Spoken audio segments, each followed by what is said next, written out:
All right, shall we get going? Thanks a lot, Sarah Marie. Thank you so much for that nice introduction. I want to thank Sarah Marie for a great job. I've really enjoyed working with her on various projects, including this one. And I want to thank the sponsors as well. I will not list them as Sarah Marie did. It's a long list, and that's all the more gratifying.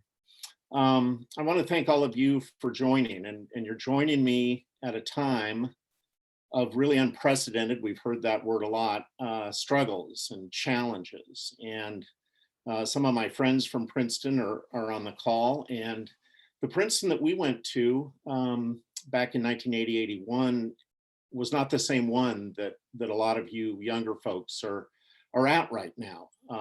It feels like a perfect storm, doesn't it? And we all are, but you guys are in a situation where you don't have the same nice collegiality of being able to walk around the campus, to have a good feel for what your career is going to look like. And I'm really proud of you. I don't know you, but in a sense I do, and I know what you're going through. And I know you're giving it all that you have. But our resilience tanks, they're getting low, aren't they? And the mental health and substance abuse and suicide rates are increasing. I've been through those things, not because of the pandemic, although I am feeling an increase to some extent in depression, but I have lived through two mental health crises, and they were diagnosed as major depressive episodes. The first was in 1992, and the second was much more recent in 2013. I'm also an alcoholic. I celebrated, as we AAs call it, I celebrated 8 years of sobriety recently. So I'm going to share my story today. I don't offer a quick fix, but I am going to, what I hope you will conclude as a message of hope and recovery. Before we do that, a couple little housekeeping items here. I am a lawyer, and this is a lawyerly disclaimer here. I'm an attorney, I'm a mediator, I'm a public speaker, but I'm not a clinician, I'm not a therapist, etc. So please don't take anything that I say today as formal advice. I have a lived experience to share. I'm going to talk about how some of my mental health conditions manifested themselves, but I'm not going to give formal advice. My contact information is here. I'm always happy to chat with people or email with folks. The other disclaimer is we are going to talk about some self-care strategies that I use. And I don't want to come off as some, golden child or guru or somebody who's great at doing all these self-care strategies. I guess what I'm giving you is a hypocrisy alert. So here's what I'd like to do today. And the first is to tell my story. And the question is, why on earth am I doing this? Why am I carrying my story? Why am I wearing my heart on my sleeve? And I think it's a hard thing to do. It was scary at first. I started talking with lawyers, and I was worried that when I went into a conference room to give a talk that everyone would look at me and say, God, here comes that guy, Cam Stout, that crazy drunk. What has he got to tell us? And the answer is a lot. And as I've done this, I've given, 120 talks, I think at this point. And what I have found is that my fears of being disrespected or shamed were absolutely groundless. In fact, I have found exactly the opposite to be true. People have said to me, Cam, thank you for sharing your story. You're brave to do that. And it has become a blessing for me. I talk with so many people, and if there's a common denominator in those conversations, it is they have a story to tell, or they know someone with a story of challenges, and they want to share that story. And they find that it is easy to share with me because I'm a safe place to do that. And I can say, yeah, I get that. I've been there. I understand. And what I've found is that it is the process of sharing, of wearing our hearts on our sleeves, of building a community when we share our wounds, That is what brings healing. And we get together now in what I call a SEAL team, and I'll talk about that a bit more in a little while. But for me, that's not a Navy SEAL team. It's a supportive, energizing, and loving team. And we rely on one another. We build inclusion together. So for the next hour, I'd like us to join one another's SEAL teams. I'm going to talk about how my mental health conditions manifested. I'm not going to describe all the technical medical criteria, but I'm going to tell you, how did I know that I was getting depressed? What did that feel like? How did I come to understand finally that I was a problem drinker? We're going to look a bit at the statistics. They're a bit daunting, but I think it is important for us to look at them. I want to talk about what are the ways that we can support one another, whether it's classmates, colleagues, friends, in these very difficult times. What can we do to be there for one another, even if we're remote and virtual? And I don't really like the term remote. You guys don't feel remote from me. I'm looking at you, you know? And so I think that we can help one another by paying attention and spending time on Zoom with one another. And then finally, I'm going to talk about some of the self-care strategies that I developed as I began to get better in 2013, and the things besides therapy and medication that I did that helped me come up and out of this abyss of despair. And what I do now to keep myself where I am, which is feeling better in many ways than I ever have. So what I'd like to do first is give you a trigger alert. And by this, I simply mean that this can be a dark topic. I am going to talk about some of the things that brought suffering into my lives. And people will tell you that there are strong genetic components of these mental health conditions and alcoholism. And I know that from personal experience. This is a picture of my father. He was an English professor at Cal, a beloved English professor, just a wonderful guy. He was a wonderful father to me, but he struggled with alcoholism and he had deep, deep depression. And he did not survive it. He took his own life in 2008. And I miss him, and I've dedicated my talks to him. And I'm a survivor in this family, but there are several people who haven't been. And I came close to not being a survivor, to not making it through. And this is the psychiatric ward that I had to spend some time in 2013. And this was a dismal place and really the toughest part of my life. I'm going to quickly shift over, though, to a spoiler alert. And as I said before, I have gotten through this journey, and I'm on the other side of it. And I like stories that end happily. And I'm writing a book about all of this. And being the optimistic guy I am, I'm hoping someday it'll be made into a movie. Of course, that's fantasy. But I do joke around with my wife, Laura. We moved to Princeton recently. We live a mile from campus. And we moved here so she could teach school at Hun. And so we joked, and I said, well, look, Laura, if my book were made into a movie, who do you think should play me? And she said, well, who do you think? And I said, well, you know, Brad Pitt doesn't seem that busy these days, or maybe George Clooney's interested. And she just laughed and said, I've got someone else in mind. So I'll show you a picture of that person a little bit later in the presentation.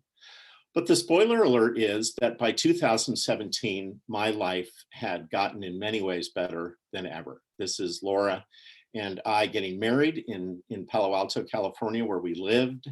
This is our dog Mo, and that's my son Gus on the upper side, and my wonderful daughter Kelly, who lives in Brooklyn on the bottom.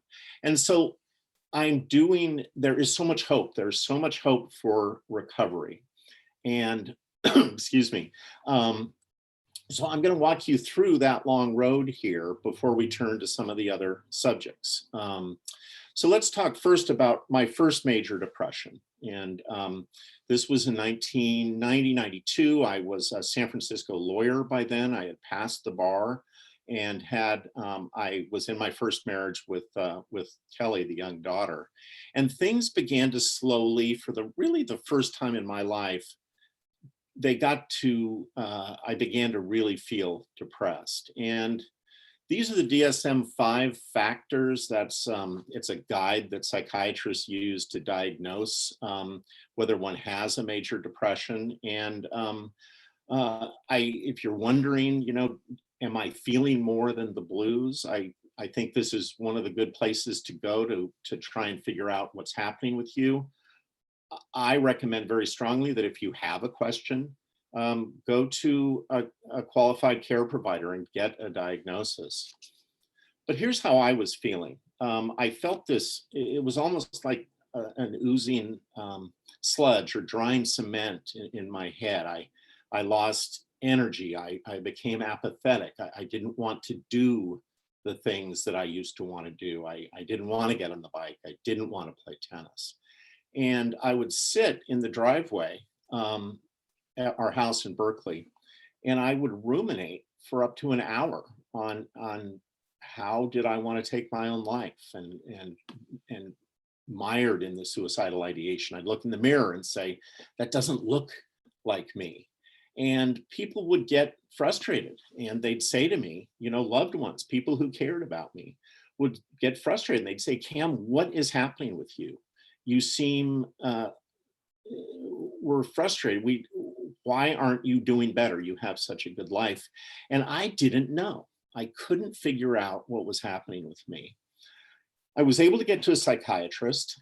This was in 1992. And after about 6 weeks of talk therapy, which was helpful, it was pretty clear that I needed something more.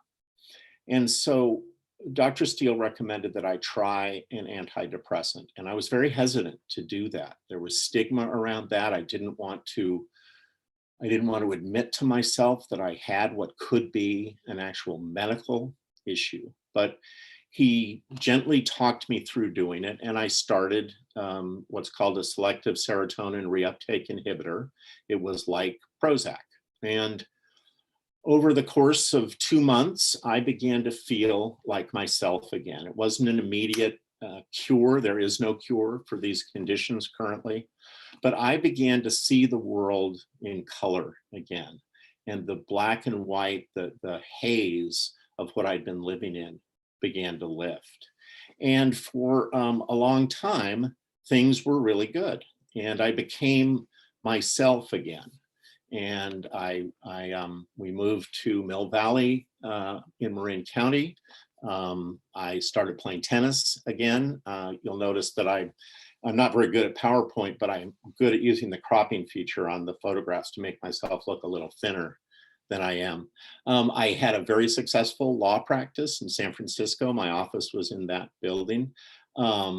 I had Charlie at the time. This makes Mo, the yellow lab, jealous, but Charlie was a big part of my life, and I was getting on the bike. So I was doing everything right. I wasn't, ecstatically happy. I went through some cycles of depression, but the med helped me to have a safety net under me. And so for 2 decades almost, things were good until they weren't.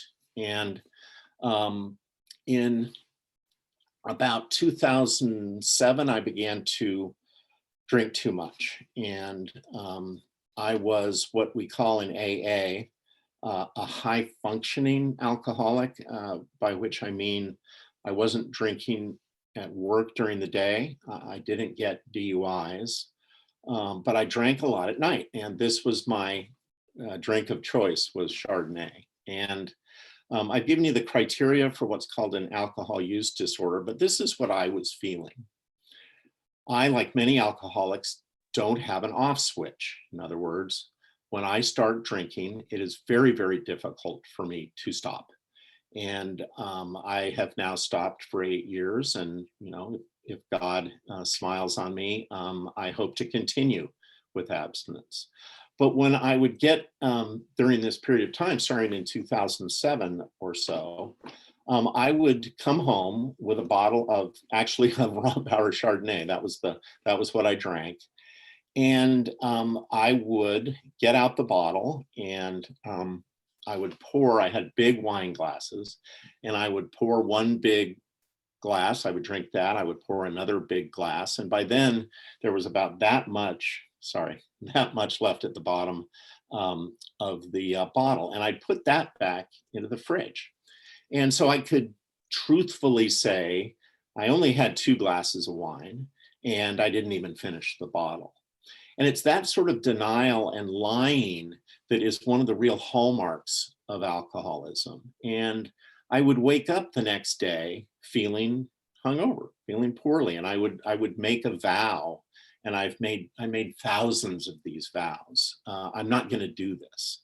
I'm not going to drink like this anymore. But I couldn't stop, and it became a real problem. And a number of other issues came to the fore. And one of the worst was that my medication stopped working. And that's not unusual with the type of med I was taking. But in about 2011, 2012, that med began to lose its effectiveness. At the same time, that allowed my genome to come back, and my depression grew. My stigma and my shame grew. I began to medicate all the more with alcohol. And this very, very destructive, it's hard to do this in the if I'm not in front of you, but it's a vortex. It's this dangerous cycling down, and you don't exercise, and you get worse and worse. And so, excuse me, by 2012, the wheels had really come off, and my genome was really affecting me again. I could feel the old feelings of depression grabbing a hold of me again. And at the same time, external stressors really started to conspire with the more genetic aspects of my depression. And these were some of the usual things. My law practice began to fall off. My inventory of cases was dropping. I was going through a very, very difficult divorce, and they're all difficult. This one was very hard. And as these issues began to come together, I fell into a very deep depression, way, way tougher than the one that I had had in 1992. And so I usually ask I ask the questions to the audience occasionally. They're safe questions. But one of them is, I ask, so what's this? And a lot of people say, well, that's a yurt. Why are you showing us that? And the reason is that this yurt is in the backyard of my mom's house in North Berkeley. And I moved in there. Here I am. This was the beginning of 2013, but I had become so, not catatonic exactly, but because I was so depressed, I was having trouble getting off the couch. And I moved into this, and my mom basically became my roommate in her house. And she took care of me. And I got to the point where we finally decided that I needed to go into the hospital. And so in the beginning of 2013, I voluntarily admitted to the psychiatric ward at Alta Bates Hospital in Berkeley. And I showed you this. This is the cell-like little room that I was in the psych ward. I shared it with a young man who had a diagnosis of very difficult, challenging schizophrenia. He would go into psychoses, and others in the ward were as bad off as he was. And it was a place that I'd never dreamed of being. And I was put on suicide watch. I never had a suicide attempt, thank God, but I was getting there, and they put me on suicide watch. I would look out at the Berkeley Hills and wonder if I would ever come back. Would I ever come out of this dismal place? When I admitted to the hospital, as I said, the medications weren't working. Talk therapy wasn't really helping me. And so my admitting psychiatrist took the somewhat unusual step of starting me immediately on electroconvulsive therapy. A lot of us haven't really heard about it outside, One Flew Over the Cuckoo's Nest. It is a treatment of last resort. I won't dwell on it, but for folks like I was who were close to being catatonic, I was going through three ECT treatments a week for a couple of weeks, where they put electrodes on your temples and they put you under a general anesthetic and they fire 250 volts or so of electricity through your head. And for reasons that docs and scientists don't quite understand, the convulsion that is, or the seizure that's triggered by the electricity, can have the effect of rebooting your brain and helping a lot with your mood. And that's what began to happen with me. And so I'm going to back up one second. So the ECT began to take effect and to help me, and the meds began to help me.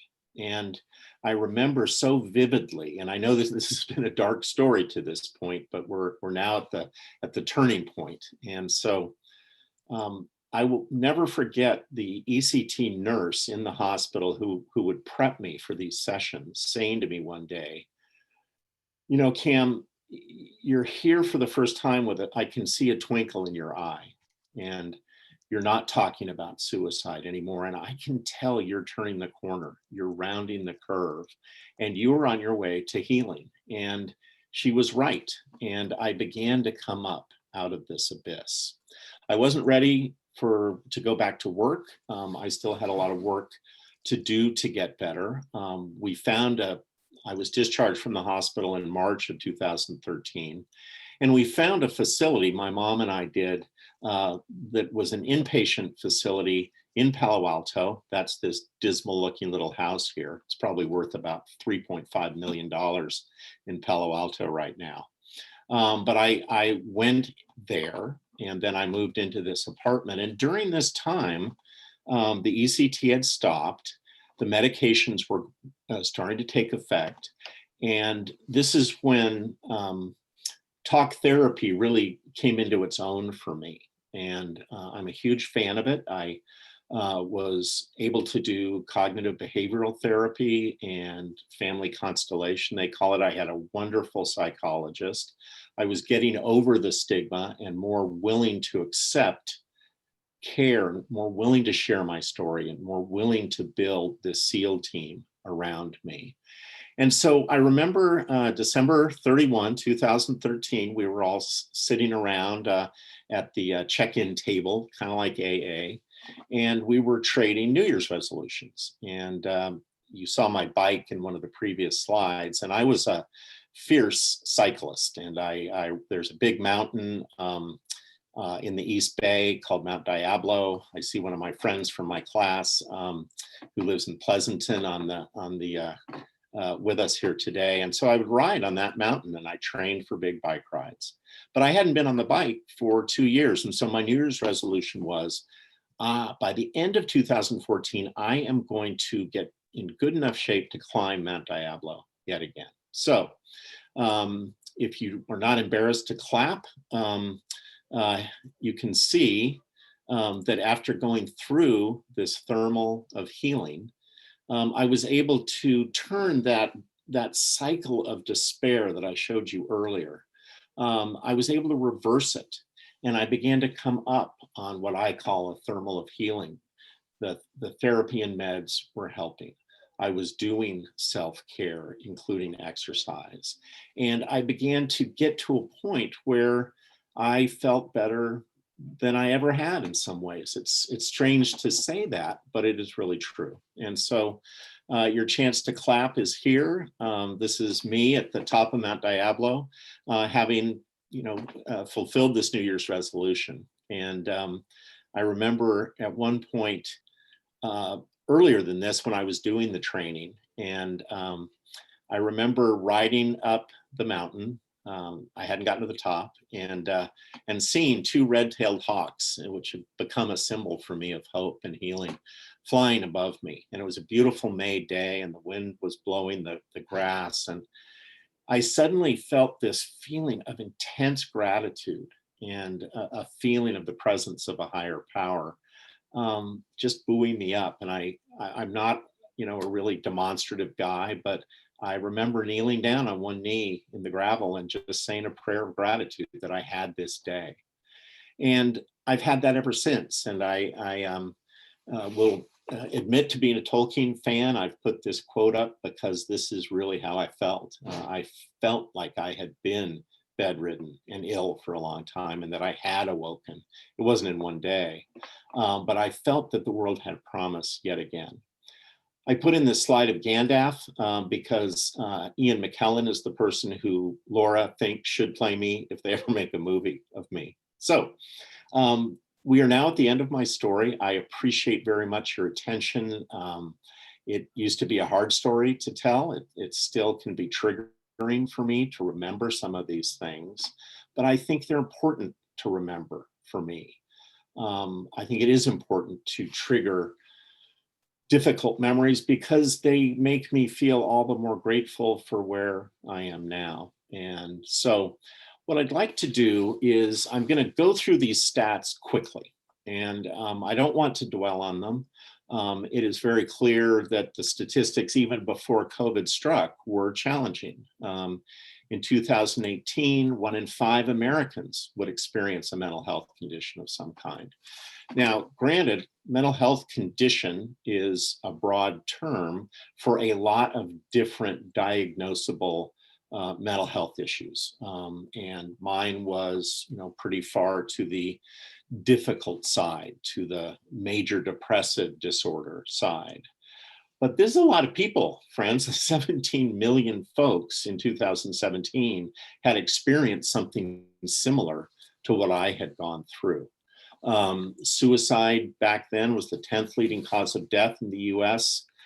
It was the second cause among people aged 10 to 34. And that to me is really one of the most difficult facts to get my head around, and one of the most tragic. And I speak with more and more students these days because I think that when we share stories like mine, we can bring hope for recovery and pull one another out of the isolation that can lead to these sorts of disastrous outcomes. And a lot of people are alcoholics, and the lucky ones are the ones like me who can admit that. I don't have shame around that. It's a mental health condition, it's an illness, and it's not my fault. But these are very challenging stats. The pandemic's making it worse. And so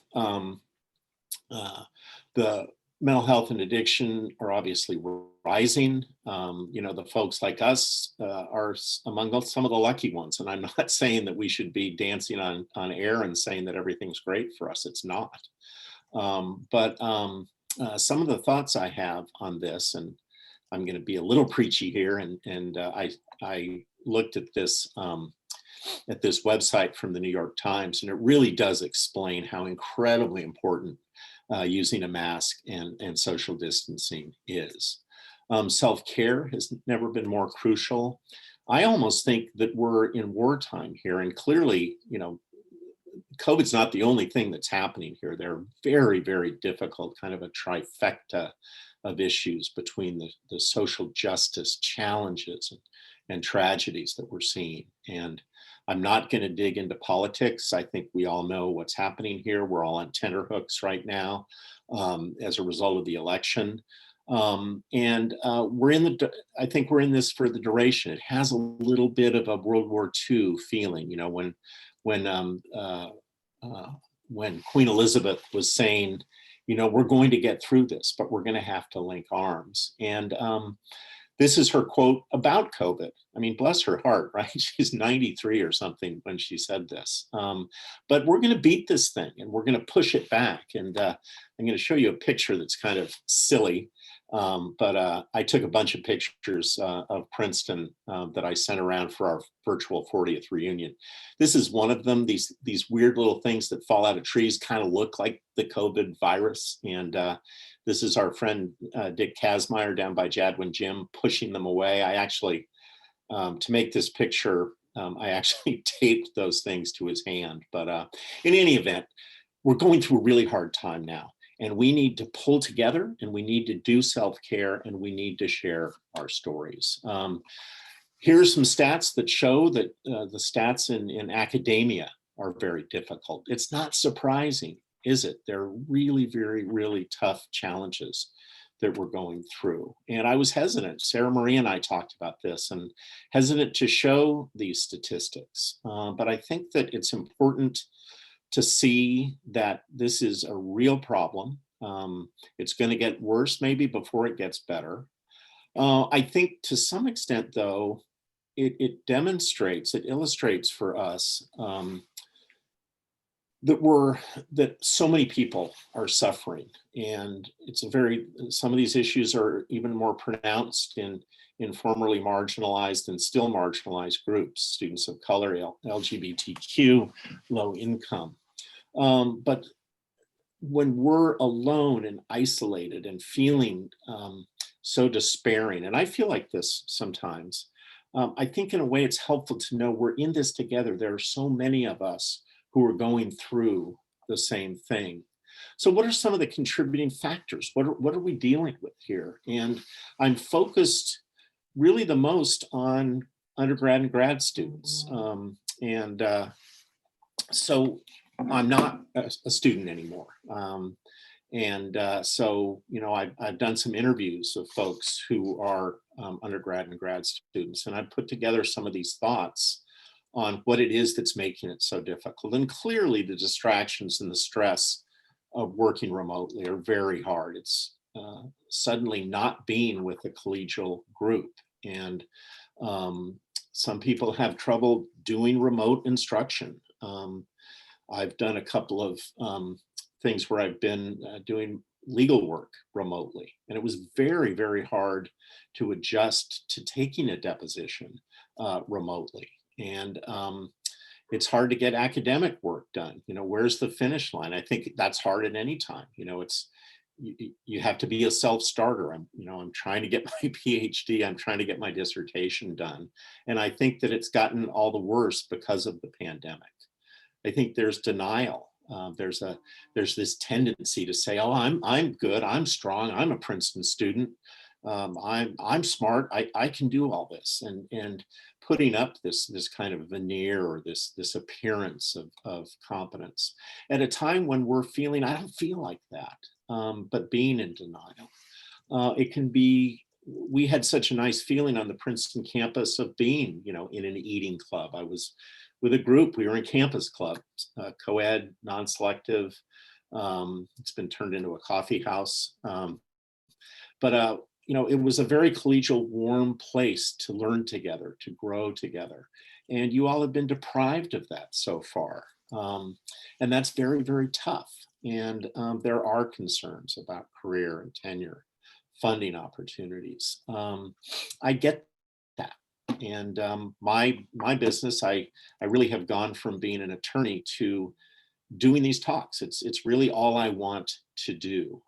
I've been given this calling and saved, I think, from suicide so that I could give talks. But COVID hasn't been friendly to my small business. My work has dried up, and it causes this feeling of panic. And so when we start talking about the self-care, I'm going to suggest some ways to keep that panic and those feelings at bay, and ways to work through them.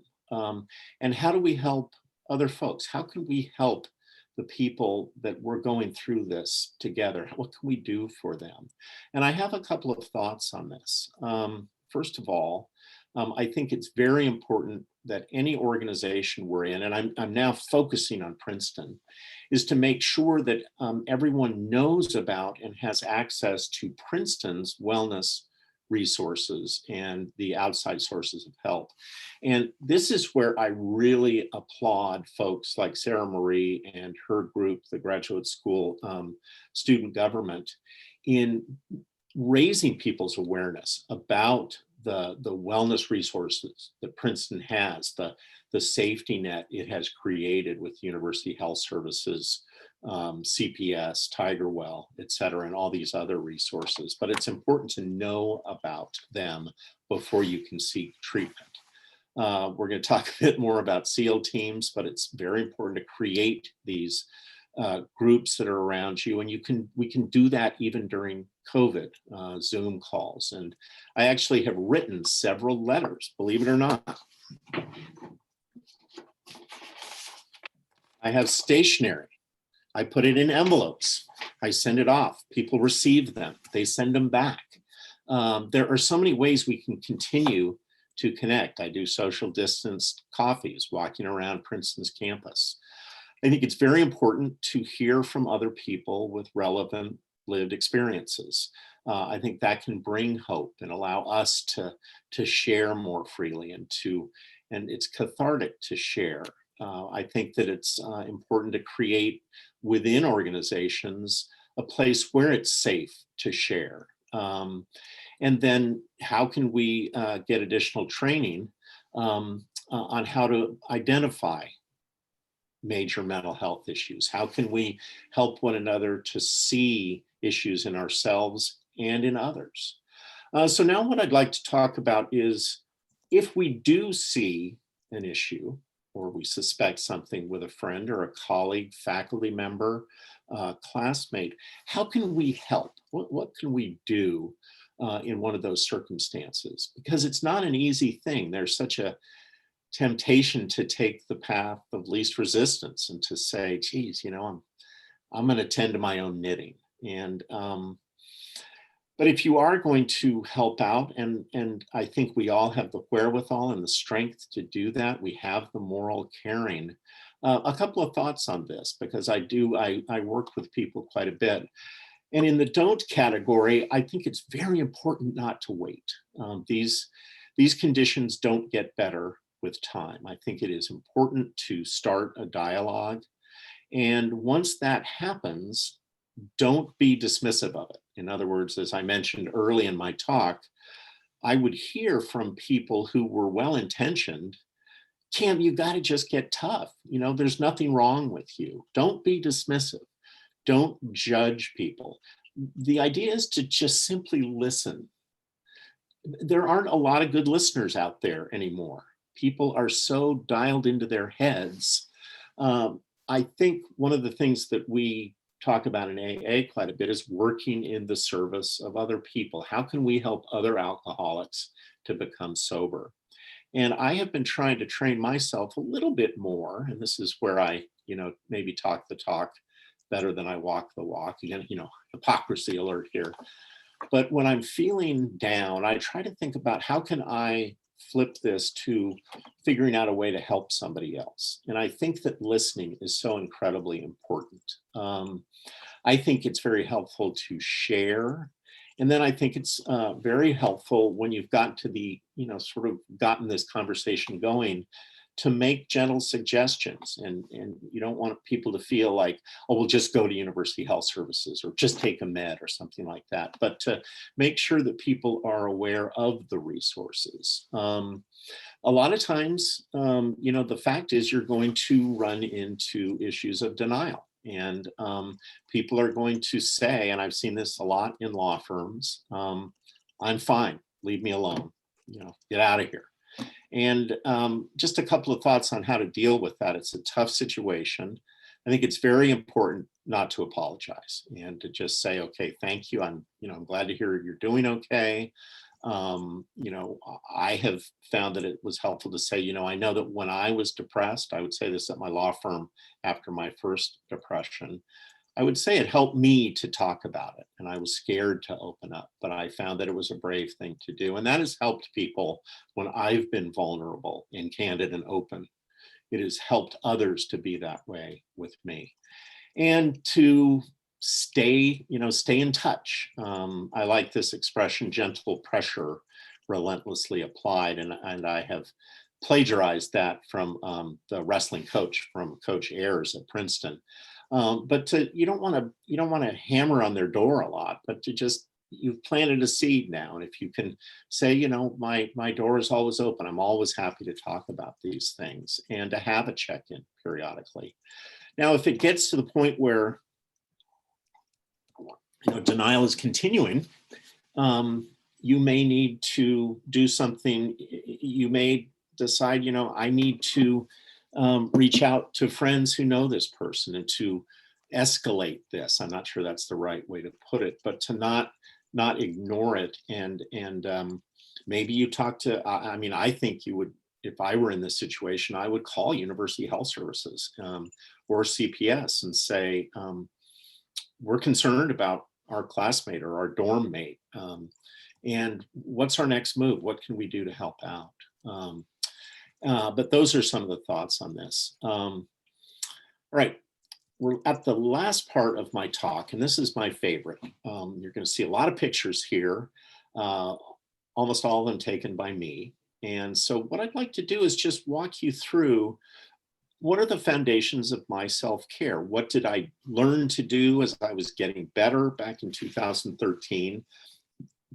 And what do I continue to do to continue feeling really good? What are my strategies? By the way, this is a picture from the Harrison Street Bridge just down the street here at sunset the other day.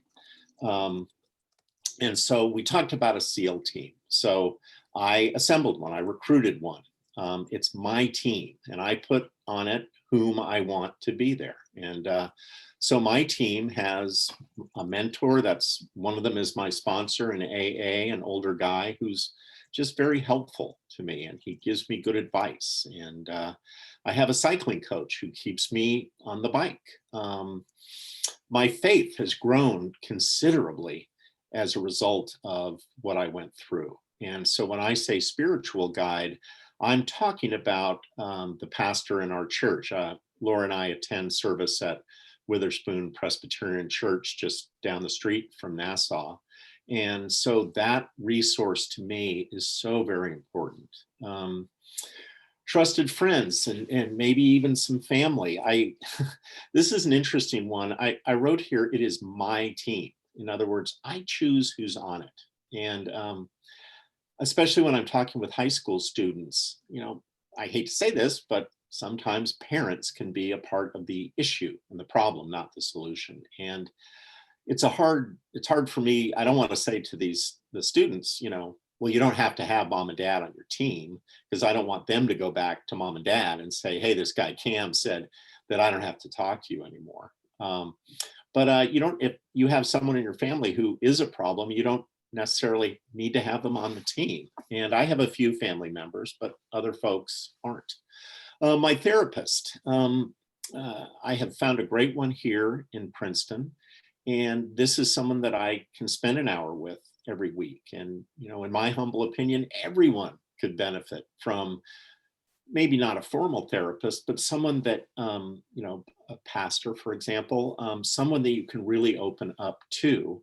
And I haven't mentioned this, but one of the items of my self-care, I don't have a separate slide on this, is I take medications. I take 3 medications. 2 are antidepressants, and the other one is helps with anxiety. And I will tell you, friends, a lot of the problems that people have is they will get onto a medication. They are finding that it works. The side effects are minimal or tolerable at least.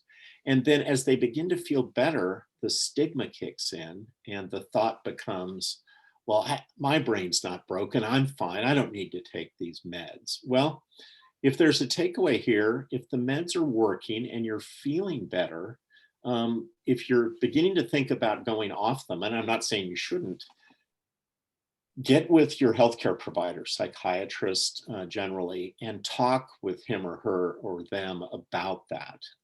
I am pretty sure I'm going to take these meds for the rest of my life. And when I line them up, to take them every evening, I'm grateful that they're there. And I say a prayer of gratitude to the folks who have engineered these things. In fact, I was on a plane. I was on a plane recently, or not recently, but last year, and I always tell my story to whoever's sitting next to me. And it turned out that this particular guy was one of the people who had designed the med that I took. And it was amazing to me. And I didn't genuflect in front of him, but I really thanked him sincerely. And so, I'm missing one person on my team. She's saying, wait a minute, what about me? And pets are just great. I love dogs. I'm not a huge cat fan. I love big dogs, not as fired up about dogs that travel in strollers.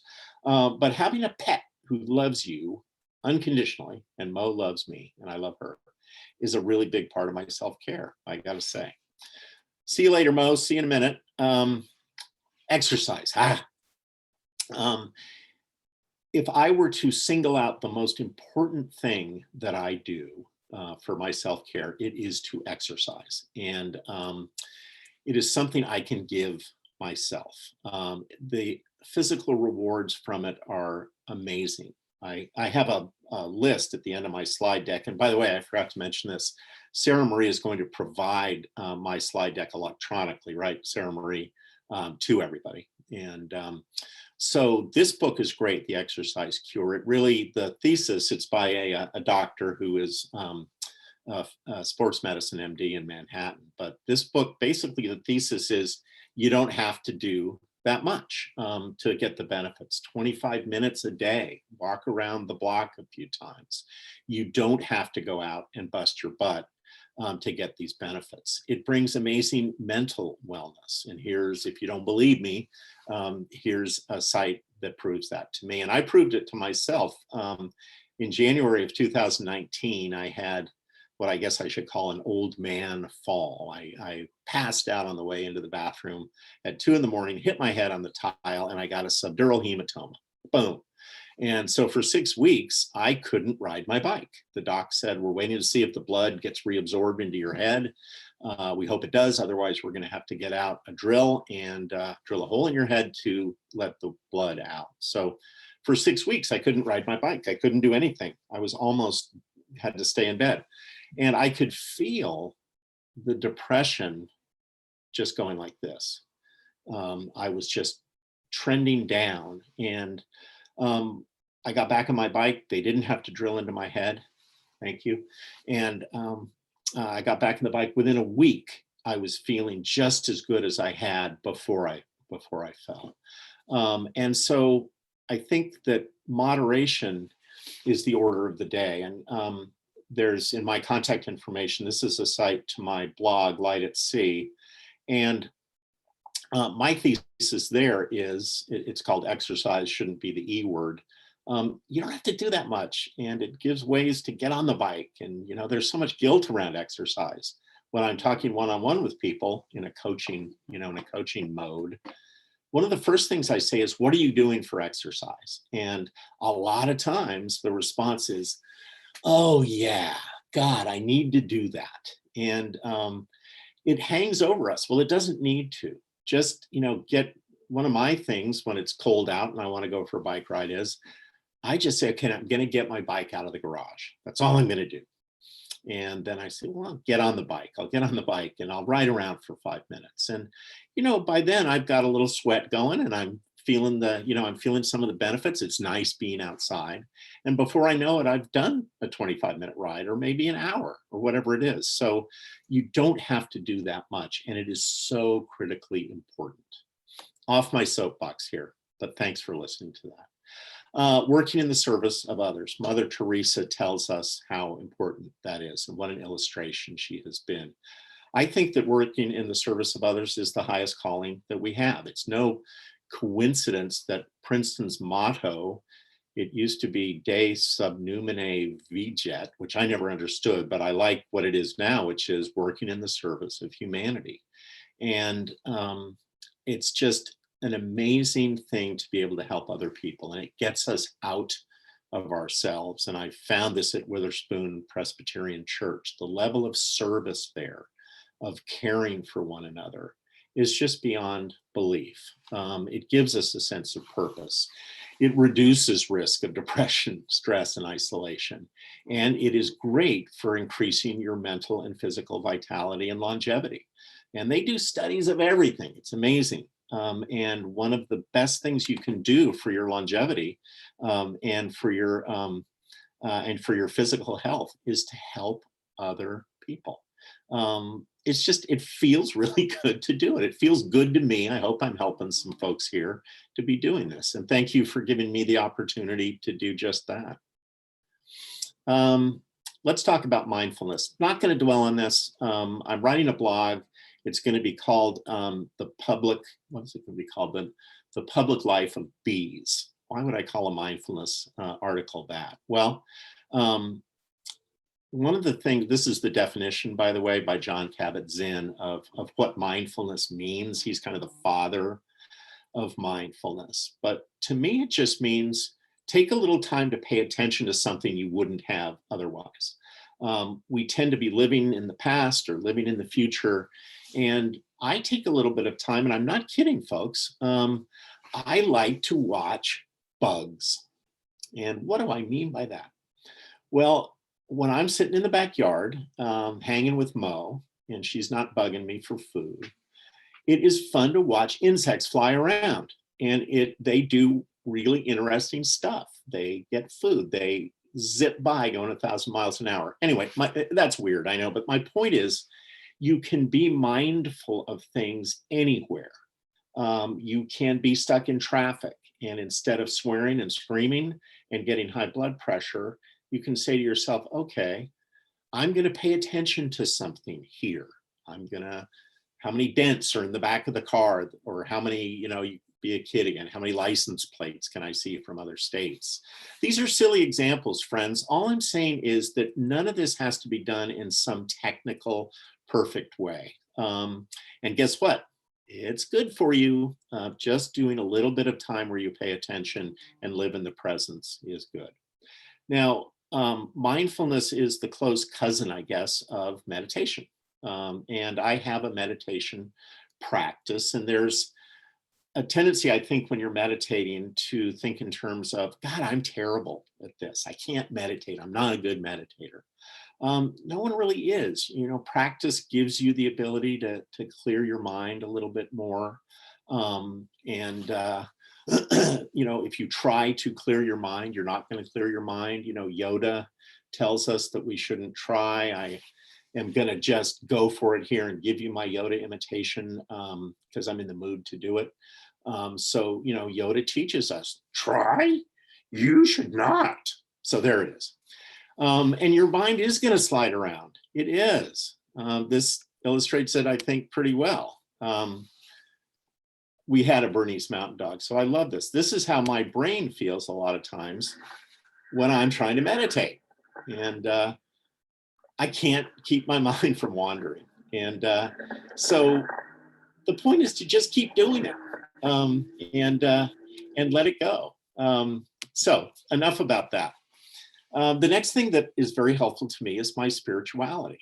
And my faith grew. I'm not a Bible thumper. I'm not a zealot about any of this stuff, but the notion of being able to turn my life over to a higher power and to feel that sense of buoying. And you don't need to be religious at all to feel this, just a sense of a higher power that you can feel is holding you and helping you through the hard times has been very effective thing for me. I think it's really important to rejuvenate, to get sleep. I love this New Zealand saying. I say this sometimes at night when I'm worried about election results or worried about whatever is on my mind. And I find that this is just very nice. It's night after a long day. What has been done has been done. What has not been done has not been done. Let it be. The night is for stillness and rest. And so be kind to ourselves. Let ourselves have that time of respite. Now, I want to talk, and this is going to be the end of the self-care. It's not just things you do, it's mindsets, perspectives that you have. And I think there's some very healthy ones to bring to the fore, especially in a grad school. Hard driving, Princeton's a tough place to be. It's it's a hard school to get into. Even when I was young, it was a hard school to get into. And when we show up, it can be very challenging. And so what do we do about imposter syndrome and failure? This is the definition of imposter syndrome. In other words, you've had great success, but you feel inadequate. You feel like a fraud. You look around at, freshman orientation or wherever it is, and you say, I shouldn't be here. But that's not true. You do deserve to be here. It's not luck that you're here. You have worked hard. You're really good at what you do. You may not be the smartest person in the room. It's probably a good thing, because a lot of times people don't like the smartest person in the room, but you're not an imposter. And people aren't thinking of you that way. First, people don't think about you as much as you think they are. And this study has shown, another study, has shown that people like you more than you think that they do. And I think those are important things to keep in mind. This is a website on ways to overcome imposter syndrome. I think it's good. I read through it. I thought it was helpful. You can always find a top 10 ways to do things list, whether you're in the supermarket or you used to be looking at People magazine, 10 ways to be perfect in 6 days. So take a look at this, but I think the main thing is to like yourself a little bit. And I think it's amazing, how people say, God, I hate myself, or we're so negative towards ourselves. Everyone is. And I've always found that a little ironic, because if people said to you things about you that you think about yourself, was that clear? Anyway, if people said things to you like what you say to yourself, like, God, you suck. You're really not very smart. You're gonna lose your spot on the tennis team the next time you play a challenge match. You'd be pissed at that person. You'd say, wait a minute, are you kidding me? So turn that on its head and be a little bit nicer to you. Fred Rogers, one of my heroes, liked you just the way you are, or at least how we were when we were little kids. But people like you and like yourself. And again, don't be the smartest person in the room, but be one of the nicest people in the room. People like nice people who are genuine. I love Fred Rogers. Here he is. I don't know if you saw the great documentary about Fred, Mr. Rogers. This is him testifying before Congress when they were going to cut NPR's budget. And everyone was listening to him in rapt attention, like this guy right here. And he persuaded this curmudgeonly, whatever the chairman was of this congressional committee, who just basically said, you've convinced me, you can have the $10 million. And I love that. I love this notion of be the nicest person. When I do training for young lawyers, one of my messages is be the nice person. The jury will like you. Things will go more smoothly for you. Your blood pressure will be lower. Just closing out here, a couple of other thoughts. You can look at these in the slides when you get them. But I think it is important to forget about trying to find perfection. You're not going to get there. When you face a hard decision, in some ways it's easier because both sides of it have a lot of merit. That's what makes it hard, but that is what makes it easy. Make the decision after you've done some due diligence and move on. Failure is another thing that we all dread. And sometimes you'll hear in TED Talks thought leaders who will say, I love failure. That's what got me ahead. I'm whoever it is, and I started Apple, and failure just is what got me there. Well, no one loves failure, but the idea is to not be terrified by it, not to be paralyzed by it, and to own your failures. Everyone screws up. I screw up all the time.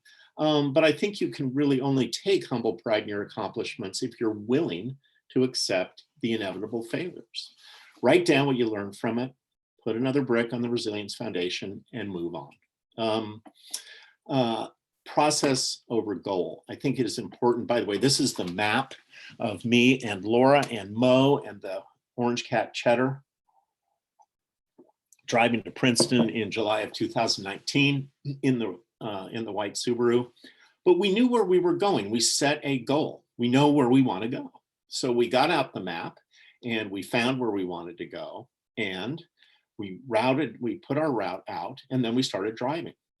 The point is, we got into the process of driving. We knew where we wanted to go, but we weren't freaking out about getting there any certain amount of time. We wanted to pay attention to the journey as we did it. And so if I could leave you with one thought, friends, it is that as Ferris Bueller, another hero of mine, I have a lot of heroes, as he once said, life does move pretty fast, and you've got to stop and look around or you may miss it. And by that, I simply mean when is now. We're living in the present. And yesterday is old news and tomorrow is not here yet. And we don't know what life's going to bring. You can't control it. And there are going to be hard times. We're going through some hard times. But all I'm suggesting is don't fall into the trap of saying, I will be happy when. I will be happy when I get my PhD. I will be happy when my senior thesis is done. That may be true, friends. That could be true, sure. But if you keep putting those benchmarks out for yourself, you'll find that you're never quite there. And so I would simply posit that when is now. And this is when you have, this is where you find the joy is in the now. Now, again, I'm not always blissful in the now, but at least I'm working towards that and I'm thinking about that as I go along. So it has been lovely to be in the now with all of you today. I'm so grateful for this and would love to take questions. Sarah Marie, it looks like we've got some chats according to what I've got here. Shall I just open and see what we got? I can read the questions. Just want to thank you for this really beautiful presentation. It's been so wonderful and I really appreciate you sharing your story with us. Thank you so much. Well, the favor was from you guys. I'm really honored to have done it and to have been asked to do it. Sarah Marie, thank you. Thank you. Well, let's all give a virtual round of applause for Cam for this wonderful talk. Thank you. Thank you. So are you going to read some of the questions? Yes. So we'll transition into the Q&A portion now. So the first question that we have is, Cam, whether you feel that your self-care practices, if those make you feel confident that you'll continue to do well in terms of mental health. Oh, absolutely. Yeah, I have no doubt about that. All of those things taken together has lifted my spirits tremendously. And I think that, I think one of the problems with the stigma is that with mental health issues, there's this idea that this is my fault. This is different from a physical illness. And I don't buy that. And it really isn't your fault in most of these. It wasn't my fault that I was born into a family where my dad and his brother before him had killed themselves. That's not my fault. I think what your responsibility, though, is as you get better, there is a responsibility there to yourself to do self-care. But I have no doubt that if I continue to do these things and people on my SEAL team are kicking my butt to make sure I'm doing them, that the answer is yes. And it's a good question. All these really important questions. Wonderful. The next question we have is also related to self-care.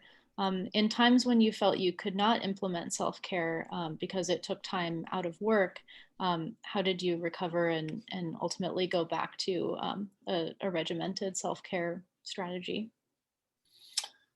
I guess so the hardest work I've done is as a lawyer. And I was a defense litigator. I represented brokerage firms. And there were times when we were in trial or prepping for a trial where I just had to let it go. And I had to say, don't let perfection be the enemy of good. I'm not going to be able to exercise for a week. And that's okay. I'm going to have to let that go because I have other more important stuff. But I didn't let myself become a workaholic. I would say to myself, Cam, you really can afford to spend a half an hour without your cell phone. By the way, put those bloody things away once in a while. I ride my bike around campus a lot. And on these beautiful days, and people are glued to their cell phones. Look up, you're missing it. But make a little bit of time and just push yourself out the door and spend 15 minutes and make some time for yourself. You're important. You don't have to say yes to everything. And on we go. Thanks. The next question is, when you're confiding in your friends and your SEAL team, do you have any suggestions for getting them to not overreact to regular everyday bumps in the road?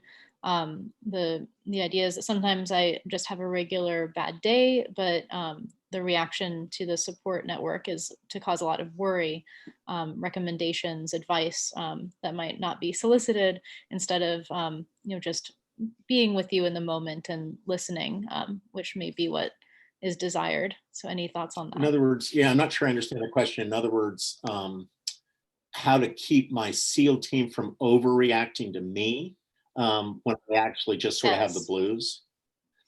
I mean, I think Mhm. it depends on how you phrase it when it's your turn. I think it's important to check in, and just, that's what we do in AA.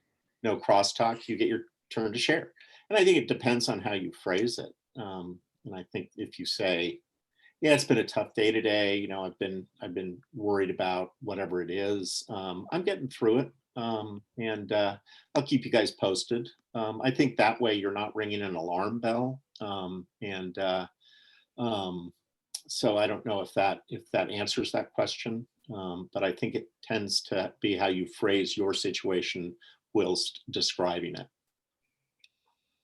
Mhm. Yeah, I think this is also relevant for the PDAR training, which is on the 16th. There is some discussion in the chat about it, of just how to respond and help someone who might be struggling. And sometimes we might be inclined to provide advice immediately when that might not Mhm. be solicited, and that people actually just want someone to Right. listen to Yeah. them. There's such a Um, tendency to want to fix things for people. Say, "Oh, well, here's what you need to mhm. do." And a lot of times it's just, you can be so empathetic if you just show that you're listening. Okay, right, keep telling, to keep talking. Uh-huh. Yeah. So the next question we have is, I think my dad has been depressed for 10 years since he retired, high-powered PhD scientist and having trouble finding meaning in life since retirement. He's in denial and now his health is failing. Suggestions for Hmm. how to help him. Tough when the denial's hard. It's so hard to deal with a depressed dad. I know that feeling so well, and it makes you feel helpless. That's hard. um, I think the best thing to do, I mean, and I don't know the circumstances at all, but having someone of his age, and I bet I'm starting to fall into that category, to hear from someone like me, whether it's one-on-one. I'm always happy to talk to people, or maybe send this sounds very selfish and arrogant. I don't mean it to, but, I wrote an article that's in my blog called Out of the Abyss about my story. Maybe your father would read that and say, "Oh, I'm not alone." But that's one suggestion. Mostly I have empathy for that. But what I have found is that the most dire seeming situations can resolve themselves in an unlooked for way. And I've seen that over and over and over again. So keep hope, maintain hope. And every day is a new day, 24 hours a day is what we're working with. Thank you. That's a wonderful answer. Next question is whether you have any suggestions for how to deal or cope with family and friends who believe that mental health is a switch you can turn on. Um, I've been told I should just choose to be happy, which has made me feel much more alone in my anxiety and depression. Yeah. Well, it's going to be hard to convince them that it's not something that's a choice or a binary, I'll feel good or bad. It's a spectrum like everything in life. And I think the best thing you can do is to realize, no matter how close these people are to me, whether it's, spouse, partner, whatever it is, parents, is to understand, get your head around the fact these people aren't going to be in a role of helping me. They're well intentioned, but I'm going to seek my help elsewhere with people who understand me. There's no shame in that. And when people tell you, flip the switch to being good, as the great question, as the person who asked the question understands, that only increases your shame and isolation. It makes you feel worse. So go find someone who's going to make you feel better. And those people are out there. Thank you so much for that answer. Another question is, you mentioned being high functioning alcoholic and how that helped that contributed to feeling in denial. and any thoughts you might have or advice for people who are high functioning in some regard and grappling with the idea that their condition is really impacting their life, even if it's not outwardly apparent to other people around them. Well, that's the first step towards healing, is that self, that inner dialogue. Am I drinking too much? And I think one way to answer that question is to talk with someone who is an alcoholic, who is out, and who is out and accepting. And I'm not supposed to, one of the things in AA, and I love AA, I go to a meeting every morning by Zoom in LA. And we say to ourselves, we're so lucky to have this group of people. We don't just talk about drinking, but we talk about what's going on with ourselves. I've been wanting to create some sort of an AA group that is not just for recovery, just a SEAL team that where you could say, oh, I'm in Phoenix now. Is there a SEAL team here? And you could go check in with people you don't know. But, go to an AA meeting. What the heck? What have you got to lose? You can find them online in a second. And it's amazing the power of recognition that brings, and the acceptance of it is profound.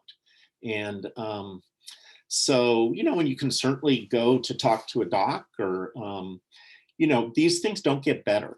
You can be in denial for a long time. And by the way, I'm not being judgy here at all. I mean, I was in denial of this for years and years and years. But when you're a true alcoholic like me, what you need to understand is there's this devil called an alcoholic on your left shoulder, and all he wants to do is drink. That's all he cares about. And he's going to drive you off the road drunk one night because he just wants you to drink. But the better angel of your nature on this shoulder, let him lead you to a place of recovery and healing. Wow, my answers are getting longer. I got to shut up here a little bit. No, thank you. That was a beautiful answer.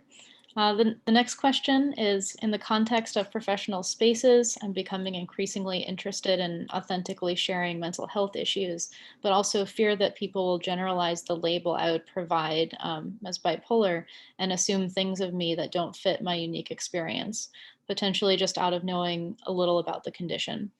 Do you have any advice about whether and how much authenticity we should have professionally, especially in the early career stage? That's a good one. These are all great questions, friends, sports fans. Thank you. Well, I think a couple of things. When you share, you don't have to share everything. So you don't need to simply say, and by the way, don't say I'm bipolar. I think that's stigmatizing. I'm not depression. I'm not alcohol. I have a diagnosis of depression. So you have a diagnosis of bipolar, let's say. I'm not sure you have to just come right out, especially in the job setting, and say, I have a diagnosis of bipolar. I mean, it can be helpful for getting accommodations under the ADA and that sort of thing. But I think the better way to say it is, I've been having some issues, some mood issues recently, and to find a place within the organization where you are, whether it's school or otherwise, where you can share that safely. But avoid putting a label on yourself and having people therefore start presuming things about you. Well, I'm now repeating the question, which was well put. But only share what you feel comfortable sharing with at that time. But be willing to share. You've gotta mind your P's and Q's though, because there is career risk. You don't want to, it can be hard in a law firm to just come out, especially as a younger lawyer, and say, hey, I've got this issue. You've got to be discerning about that and pick your spots. And but get professional help. If you can afford it, if you can find a good therapist, that person will give you a lot of really good advice to show you that terrain before you launch out into it. Because once the genie's out of the bottle, there he is. So. Thanks, Cam. Yeah, I think that's something tough that a lot of us grapple with in academia and in many other professions as well. Mhm. So I have a question myself. So my question relates to your comments on service to others and how important that is to mental health, and something I'm interested in your thoughts are on how to you want to be supportive to others and be helpful to others, but as a very empathetic person, as I'm sure you are, that can be difficult at times. And how do you draw a barrier to protect yourself and your own mental well-being while being helpful and in service of others? Uh, in other words, how do you take off the mantle of the white knight who's intent on helping everybody, which I Exactly. certainly have. So when do you say, look, well, I'm going through that right now with an older guy, and um, trying to work in his service. He's got really tough depression. I'm not working with him. I'm not a therapist or anything, but he's in a group that I'm in. And so he's asked for my advice. And so it's become very clear to me that I just can't help him. And I don't want to fall into, I don't mean to sound callous, but it is a bit of a black hole. And the gravitational pull of someone beyond, making a suggestion and saying, I, I really just can't help you more. And that's an important thing for them to hear, because at that point you've stopped enabling them and said, you need to go see someone who can help you better than I. And then it's hard, you feel like you're abandoning someone or rejecting someone. But at the end of the day, I think if you can realize that it's a loving kindness, it's an act of loving kindness that you're showing not just to yourself, which is self-care is important. Selfish is not a bad word in my lexicon. You do need to take care of yourself. The better you are, the better you're going to be able to work in the service of others. But also understand it's a kindness to that person, because to force him or her or them to say, I got to go somewhere else for that help, it's not going to be camp. It's not going to be Sarah Murray. Thank you. That's so helpful. Really appreciate it. So we don't have any more questions at this point. If anyone has one last question, do feel free to drop it in the chat now as a final closing word. But if not, we can close off. And I just want to thank you, Cam, for this really wonderful talk.